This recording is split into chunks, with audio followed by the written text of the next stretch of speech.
हाँ तो दोस्तों, एक और नई वीडियो लेके आ चुका हूँ मैं आप सभी के साथ में। मानता हूँ कि इस वीडियो को आने में थोड़ा टाइम लग गया, पर मैं इसकी प्रिपरेशन कर रहा था काफी दिनों से। तो ये वीडियो है कॉलेज रिव्यू, मेरे कॉलेज रिव्यू के बारे में, जो कि है पूसा इंस्टीट्यूट ऑफ टेक्नोलॉजी, जो पड़ता है पूसा न्यू दिल्ली में। तो चलिए इस वीडियो को शुरू करते हैं। आपको मैं पहले से लेकर A to Z चीज बताने वाला हूँ इस कॉलेज के बारे में, क्योंकि मैं खुद सेकंड ईयर में हूँ अब।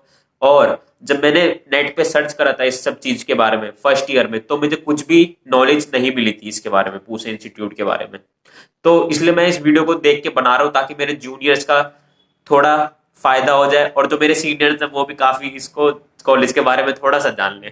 क्योंकि कॉलेज है, आप सब कुछ नहीं जान सकते, इसलिए मैंने काफी चीजें कवर करी है इस वीडियो में। तो चलिए इस वीडियो को शुरू करते हैं, और ध्यान रखें कि पूरी वीडियो जरूर देखें, क्योंकि बहुत ही नॉलेजेबल वीडियो होने वाली है।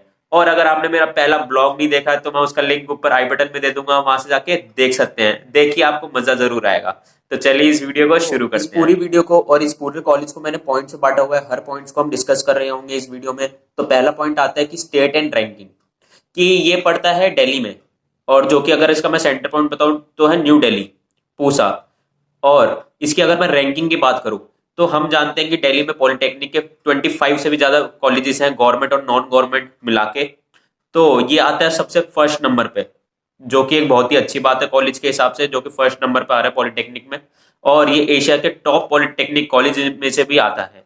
तो ये बहुत अच्छी बात है। अगर आप इस एडमिशन को ले रहे हैं इस कॉलेज में, तो इस पॉइंट्स को आप ध्यान रखें। और इसकी काफी हाई स्टैंडर्ड है इस कॉलेज का। और ये स्टैब्लिश हुआ था 1962 में, यानी इस कॉलेज को काफी टाइम पे स्टैब्लिश हुआ है, इसलिए काफी पुराना कॉलेज है।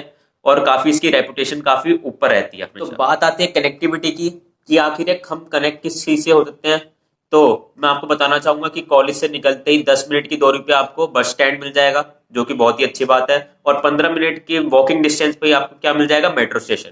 नियरेस्ट मेट्रो स्टेशन है इसका राजेंद्र प्लेस, जो कि करोल बाग से एकदम आगे पड़ता है। करोल बाग के नेक्स्ट स्टेशन क्या है, राजेंद्र प्लेस। तो कनेक्टिविटी के हिसाब से मुझे काफी अच्छा लगा कि 10-15 मिनट में आप पूरी दिल्ली से कनेक्ट हो जाते हैं, पूरी मेट्रो लाइन से कनेक्ट हो जाते हैं। तो ये काफी अच्छी बात है। और ये आप कह सकते हैं कि करोल बाग पड़ता है, तो काफी एनवायरनमेंट भी इसका काफी खुला सा है, और काफी मार्केटिंग भी है वहाँ, और काफी अच्छे। अगर आपको कोई मॉल या कोई रेस्टोरेंट, मैकडोनल्ड्स वगैरह जाना हो, तो उसके लिए भी, बर्थडे पार्टीज में, तो उसके लिए भी काफी एक बहुत ही अच्छी जगह है। तो भाई अगर मैं फीस स्ट्रक्चर की बात करूं, जो कि इसका थर्ड पॉइंट है, फीस स्ट्रक्चर, तो मैं आपको बड़े शॉर्ट में बताना चाहूंगा कि फीस स्ट्रक्चर क्या है। पहले ईयर में आपकी 8,000 फीस होती है, जो तीन चीजों को मिला के बनती है। पहली आपकी जो भी ट्यूशन फीस होती है, जो भी रेगुलर तो होती है वो। दूसरी चीज आपका लाइब्रेरी और ये सब एक्स्ट्रा करिकुलर एक्टिविटी जो भी ये करवाते हैं, प्रोजेक्ट्स उनके होते हैं। और तीसरा आपका होता है थोड़ा सिक्योरिटी चार्ज। तो ये सिक्योरिटी चार्ज होता है, ये बाद में आपको मिल भी जाता है, तो इसमें कोई वो बात नहीं है। और सेकेंड ईयर में आपकी फीस होती है 3,000, जो कि आई थिंक लेस है, और काफी अच्छी फीस स्ट्रक्चर रखा हुआ है उन्होंने गवर्नमेंट कॉलेज के हिसाब से, ठीक है एकदम। थर्ड ईयर में भी आपका सेम रहता है, 3,000 रुपीज। ये वेरी कर सकता है टाइम टू टाइम, जैसे आप इसको वीडियो को कई साल बाद देख रहे हो, तो आपको फीस काफी बड़ी भी लग सकती है इसमें। और ये ब्रांच के ऊपर भी काफी डिपेंड करता है। तो अब बात मैं करूं मोड ऑफ एडमिशन के बारे में, तो मोड ऑफ एडमिशन बड़ा सिंपल है। आप 10th के बाद भी एडमिशन ले सकते हैं, और आप 12th के बाद भी एडमिशन ले सकते हैं। 12th के बाद अगर आप लेंगे तो आपकी स्ट्रीम मायने नहीं करती। अगर आप 10th में लेते हैं तो वो भी कोई मायने नहीं करता, आप दोनों से ले सकते हैं। आपको ये ध्यान रखना पड़ेगा कि आपके साथ 12th के भी बंदे होंगे और 10th के भी बंदे होंगे। आप कौन सी में लेते हैं वो बात अलग है। पर अगर आप 12th क्लास करते हैं साइंस स्ट्रीम से, तो आप सेकेंड ईयर में direct lateral entry, late entry आप कह सकते हैं, उसके हिसाब से आप एडमिशन डायरेक्ट ले सकते हैं सेकेंड ईयर में। पर कंडीशन यह है कि आप साइंस से 12th पास होने चाहिए, बस ये कंडीशन है उसमें। वरना आप फर्स्ट ईयर से कोई भी स्ट्रीम हो आपकी, आप ले सकते हैं। तो भाई अब बात करता है स्ट्रीम्स की, कि कौन कौन सी ब्रांचेज हैं इसमें। तो मोटे मोटे तौर पे मैं आपको बता दूं कि 6 ब्रांचेज हैं। पहला आती है आपकी ऑटोमोबाइल इंजीनियरिंग, दूसरा है सिविल इंजीनियरिंग, तीसरा है इलेक्ट्रिकल इंजीनियरिंग, चौथा है आपका इलेक्ट्रॉनिक्स एंड कम्युनिकेशन, पांचवा है आपका मैकेनिकल इंजीनियरिंग, और छठे में जो मैं जिसमें हूँ वो है प्रिंटिंग इंजीनियरिंग या प्रिंटिंग टेक्नोलॉजी। तो ये 6 ब्रांचेज हैं, और काफी हाई स्किल ब्रांचेज हैं। ज्यादातर लोग मैकेनिकल और सिविल के लिए आते हैं। पर मैं आपको एक बात बता दूं कि अगर आपको प्रिंटिंग में इंटरेस्ट है और प्रिंटिंग ही आप करना चाहते हैं, तो दिल्ली में और कोई भी कॉलेज में आपको, कोई भी पॉलिटेक्निक कॉलेज में आपको प्रिंटिंग नहीं मिलेगी। सिर्फ पूसा इंस्टीट्यूट ऑफ टेक्नोलॉजी में ही आपको क्या मिलेगी, प्रिंटिंग टेक्नोलॉजी। तो ये बात आप ध्यान रखें, अगर आपको प्रिंटिंग चाहिए तो आपको यही आना पड़ेगा, चाहे आप कुछ भी कर लें। तो हम स्पोर्ट्स फैसिलिटीज की बात करते हैं इस पॉइंट में। स्पोर्ट्स फैसिलिटीज इतनी अच्छी नहीं है पूसा इंस्टीट्यूट ऑफ टेक्नोलॉजी में। मेन बिल्डिंग में आपको इनका स्पोर्ट्स रूम मिल जाएगा, जिसमें हार्डली मेन मेन स्पोर्ट्स आपको देखने को मिलते हैं, जैसे कि बैडमिंटन कोर्ट मिल जाएगा आपको एक डेडिकेटेड, एक आपको टेबल टेनिस टेबल मिल जाएगी, और एक आपको वॉलीबॉल कोर्ट मिल जाएगा, और एक बहुत बड़ा ग्राउंड मिल जाएगा क्रिकेट के लिए, पर उसमें पिचेस और नेट नहीं है डेडिकेटेड, बस आपको एक ग्राउंड मिल जाएगा, बच्चे अपना बैट और बॉल लाते हैं। और अगर आपको बैडमिंटन और वॉलीबॉल खेलना है तो वो आपको मिल जाएगा। ये कुछ नहीं है कि आपको और काफी हाई स्टैंडर्ड वाली फैसिलिटीज मिलेंगी, क्योंकि ये गवर्नमेंट कॉलेज है और वो भी पॉलिटेक्निक, और इतने पहले से ये स्टेब्लिश है, तो हम कॉम्प्रोमाइज थोड़ा कर सकते हैं इसमें। अगर मैं इसको 10 में से नंबर देना चाहूँ तो मैं इसको 4 नंबर दूंगा, क्योंकि ज्यादा स्पोर्ट्स खेलने में नहीं। बात करते हैं बहुत ही इंपॉर्टेंट टॉपिक के बारे में, जो कि है प्लेसमेंट्स, कि कौन सी कंपनीज आती हैं प्लेसमेंट के लिए, कौन सी नहीं आती, और कितना परसेंटेज है प्लेसमेंट्स का। तो ये मुझे सीनियर ने बताया मेरे कि प्लेसमेंट यहाँ की अच्छी हैं। आपको मैं एक बात बता दूं कि पूसा में सबसे अच्छी प्लेसमेंट मिलती है और कॉलेजेस के हिसाब से, तो ये काफी अच्छी बात है। और काफी बच्चे डिप्लोमा के बाद बीटेक के लिए चले जाते हैं, तो वो प्लेसमेंट्स को नहीं लेते हैं, तो हम कह सकते हैं कि 100% या 90 to 100% प्लेसमेंट आपको दी जाएंगी। एवरेज पैकेज यहाँ कुछ ऐसे रहते हैं 25,000 पर मंथ, ये एवरेज पैकेज रहता है। और अगर आप ऑटोमोबाइल की बात करें तो नाम से पता चल रहा है कि कार्स की कंपनियां ज्यादा आती हैं, जैसे मर्सिडीज बेंज टॉप में आती है, Maruti Suzuki, Hyundai, Ford, Mahindra, ये सब कंपनीज आती हैं। मैकेनिकल में हम बात करें तो टाटा ग्रुप, साइमन और हीरो मोटर्स, ये सब आ जाती हैं। प्रिंटिंग में हम डेडिकेटेड बात करें तो times of India, Hindustan Unilever, ये सब कंपनीज आ रही होंगी हमारी उसमें। तो ये सब टॉप कंपनियां हैं जो पैकेज ठीक ठाक दे देती हैं। और बाकी भी सेम कंपनियां हैं, क्योंकि ये पॉलिटेक्निक एक टेक्निकल फील्ड है, तो इसमें सर्विस बेस्ड कंपनियां ज्यादा आएंगी रेदर देन प्रोडक्ट बेस्ड कंपनियां। तो इस बात का मैं ध्यान। थोड़ी बात फैकल्टी की कर लेते हैं कि फैकल्टी और इंफ्रास्ट्रक्चर कैसा है इसका। तो फैकल्टी आपको ठीक मिलेगी, एक इसकी मेन बिल्डिंग है और एक प्रिंटिंग की बिल्डिंग है, जो कि हम न्यू बिल्डिंग कहते हैं, जो कि कुछ समय पहले ही बनी थी। एक नई बिल्डिंग डेडिकेटेड है वो सिर्फ प्रिंटिंग के लिए, और एक मेन बिल्डिंग है जिसमें बाकी के 5 ब्रांचेस रहती हैं, स्टडीज करती हैं मतलब। तो हम ये देख सकते हैं कि जो मेन बिल्डिंग है वो काफी पुरानी स्टेब्लिश हुई थी, इसलिए उसकी कंडीशन इतनी अच्छी नहीं है, थोड़ी लीकेज वगैरह होती है, ये सब हम कह सकते हैं। और हम बात करते हैं क्लासरूम्स की, तो क्लासरूम भी आपको ठीक मिलेंगे, इतने बुरे क्लासरूम्स नहीं है, बुरे नहीं कह सकते, नॉर्मल कह सकते हैं हम। और जो मेरी बिल्डिंग है, जो कि न्यू बिल्डिंग है, उसमें क्लासेस काफी अच्छी मिलेंगी और डेस्क काफी न्यू टेक्नोलॉजी के मिलेंगे, न्यू डिजाइन के मिलेंगे, ये सब। अगर हम मशीन्स की बात करें तो सारी मशीन्स वर्किंग है, कुछ ऐसी जो शोकेस के लिए सिर्फ दिखाने के लिए रख रखी है, कि समझाने के लिए, ये सब होती हैं चीजें। वर्कशॉप काफी अच्छी है, काफी बड़ी वर्कशॉप्स हैं, और आपको जैसे मैंने बता ही दिया कि कैंपस काफी बड़ा है, तो आप आराम से अपना टाइम पास भी कर सकते हैं वहां। और अगर हम टीचर्स की बात करें तो टीचर्स भी काफी ठीक ठाक मिलेंगे। अब टीचर्स का आपको पता ही है कि कैसे रहते हैं, पढ़ाने का मन कर रहा है तो पढ़ाएंगे, नहीं कर रहा तो नहीं पढ़ाएंगे, ऐसे ही रहता है। और ज्यादा इतनी बच्चों की चलती नहीं है, मैं आपको बता देता हूँ, सच बात, एकदम सच है ये।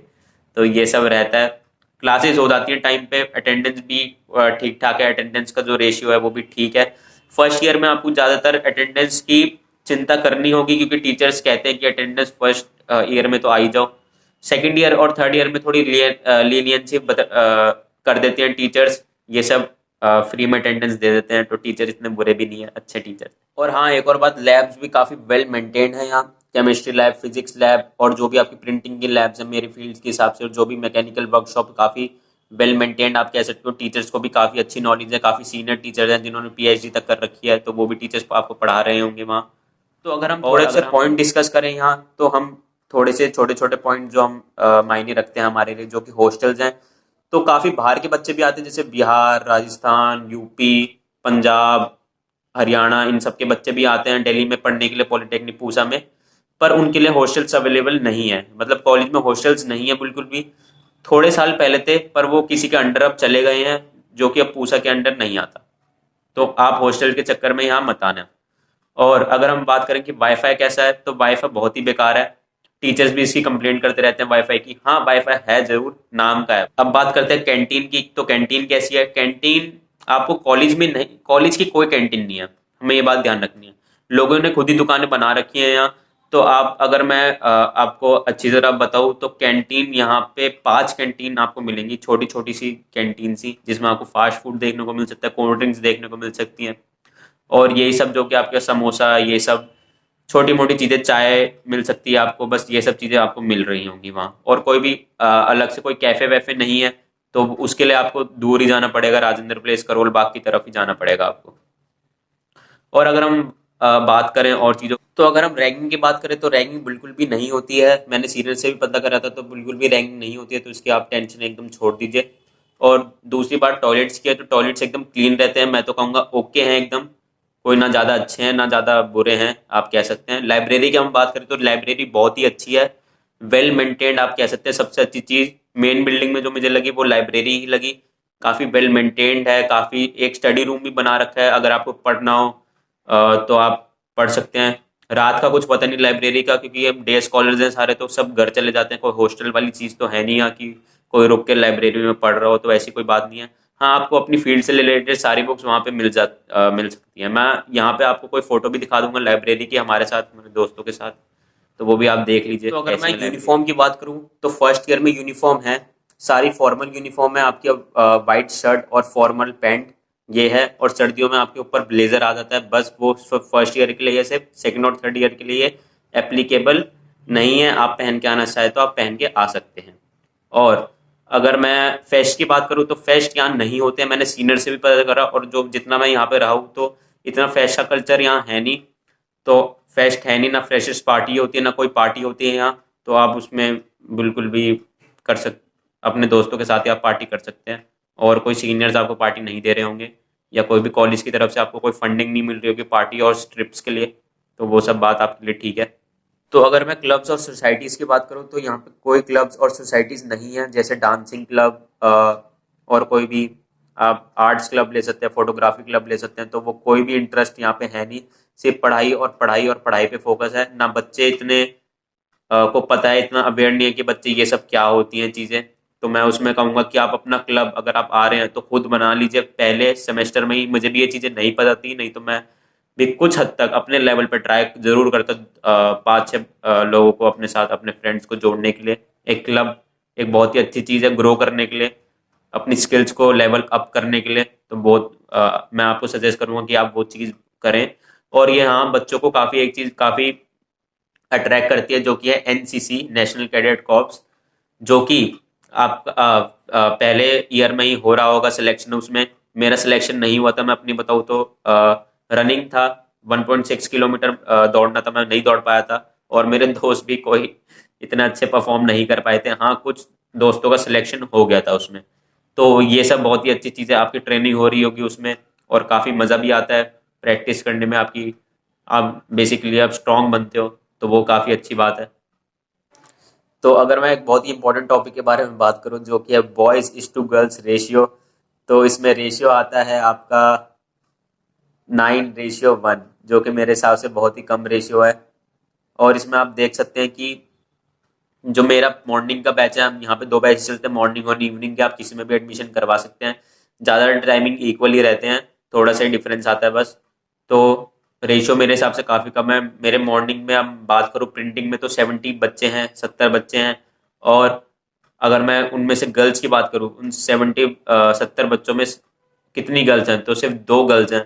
तो ये रेशियो और भी घट घट के बहुत ही घट जाता है, तो आप इस बात का ध्यान रखें।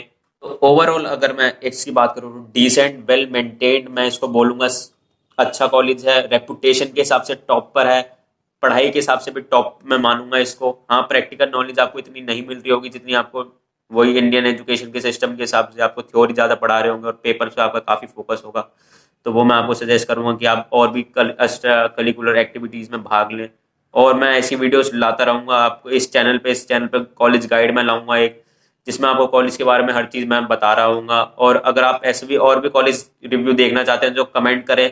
और अगर आपको इस कॉलेज के बारे में कोई भी डाउट है तो नीचे कमेंट आप कर सकते हैं। अगर आपको ये वीडियो अच्छी लगी हो तो इस वीडियो को लाइक करना ना भूलो, और अगर चैनल पर पहली बार आया तो लाल कलर बटन दबा के सब्सक्राइब कर लो, मैं ऐसी वीडियोस लाता रहता हूँ। जब तक के लिए बाय।